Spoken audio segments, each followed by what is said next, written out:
ഇന്നത്തെ പരിപാടി എന്താണെന്നറിയോ? നമുക്കൊരു ബീഫ് കുറുമ ഉണ്ടാക്കിയാലോ? നല്ലപോലെ കഴുകിയെടുത്ത ബീഫ് ഒരു കുക്കറിലേക്ക് ഇട്ടു. അതിനകത്ത് ഒരിച്ചിരി ഗരം മസാലയും 1/4 സ്പൂൺ കുരുമുളക് പൊടിയും കുറച്ച് ഉപ്പും കൂടെ ചേർത്ത് 1/4 ഗ്ലാസ് വെള്ളം കൂടെ ഒഴിക്കുന്നുണ്ട്.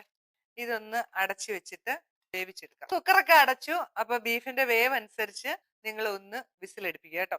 ആ സമയത്ത് നമ്മൾ വേറൊരു പാൻ അടുപ്പ് വെച്ചു, വെളിച്ചെണ്ണ ഒഴിച്ചുവാണേ. എണ്ണ ചൂടായി. ആദ്യം തന്നെ നമുക്ക് 2 പട്ട, 2-3 ഗ്രാമ്പൂ, 2-3 ഏലക്ക അങ്ങോട്ട് ഒന്ന് ഇട്ട് കൊടുക്കാവേ. ഒരു കഷ്ണം ഇഞ്ചി അരിഞ്ഞതാണ്, അതും കൂടെ ഇതിനകത്ത് ഇട്ടേക്കാം. വാടി വന്നപ്പം പച്ചമുളക് ഇട്ടു, ചെറിയുള്ളി, സവോള ഇതെല്ലാം കൂടെ ഇട്ടേക്കാം. ഇച്ചിരി ഉപ്പിട്ട് കൊടുക്കണേ, കുറച്ച് കറിവേപ്പിലയും കൂടെ.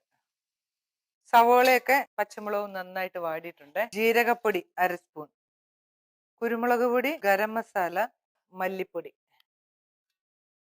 വെന്തിരിക്കുന്ന ബീഫ് ഒന്ന് നോക്കണ്ടേ? വെന്തിട്ടുണ്ട്. ഇനി ഇതിനെ എടുത്ത് നമുക്ക് ഇതിനകത്ത് ഓട്ടിടാം. ഇതിലേക്ക് നമുക്ക് ഒരു കുറച്ച് വിനാഗിരി, അതായത് ചെറിയ സ്പൂണിന് 1 സ്പൂൺ വിനാഗിരി ഒഴിച്ചു.